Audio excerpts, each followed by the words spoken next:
हारी गईले बबुआ। अच्छा नहीं मिलो चली गईले अहिरा। सही में ए बाबू चुम्मा मांगे हारी गईले बबुआ। नहीं मिलो चली गईले अहिरा। पहिले बतिया मानिल ना तो चली जाइब अपना जान से बुझला। सुन तू ढेर बोलताड़ू नहीं होई अहिरान नहीं होई बबुआन चढ़ जाए बिसट जावे पपान के कहिले नजर मिलावो रानी बैठल बड़े चौहान से। कहिले नजर मिलावो रानी बैठल बड़े चौहान से। बैठल बड़े चौहान से।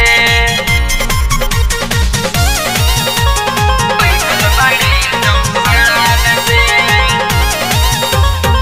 लखनऊ गुंडा में गोइनी कुछ न करे पहिले हो।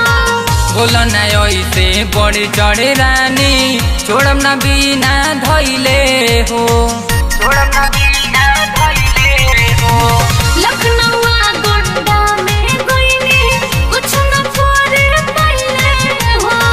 बोला ना ऐसे बड़ी चढ़े रानी छोड़म ना बिना धइले हो। लगई बत जइब परान से समझ गइला। अरे का बोलताड़ू हो नहीं होई अहिरान नहीं होई बबुआन चढ़ी जाए बिसटे जावे पफान के।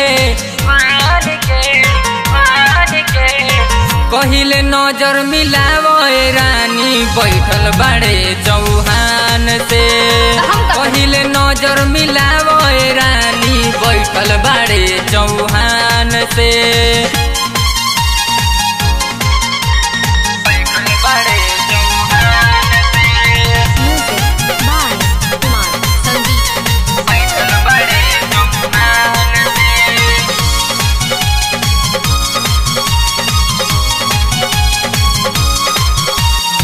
तोहरा ऐसन केतना जिला में देख के चली ओइनी हो। सटी के देख तबे कहबू कैसन मरद पैनी हो। कैसन मरद पैनी हो।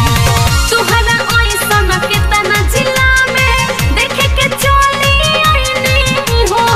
सटी के देख तबे कहबू कैसन मरद पैनी हो। बसंत जी ने डरनी खान से। अरे चाचा अरे ना मन बुका नहीं होई अहिरान नहीं होई बबुआन चढ़ी जाए बिसट जावे पफान के। कहिले नजर मिलावो रानी बैठल बड़े चौहान से। कहिले नजर मिलावो रानी बैठल बड़े चौहान से। चुम्मा मांग के हारी गईले बबुआ। अच्छा नहीं मिलल चली गईले अहिरा। सही में ए बाबू चुम्मा मांग के हारी गईले बबुआ। नहीं मिलल चली गईले अहिरा।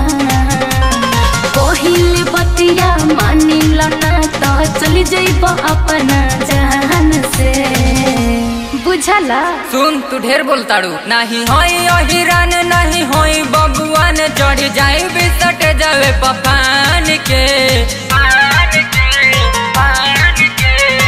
कहिले नजर मिलावो रानी बैठल बड़े चौहान से।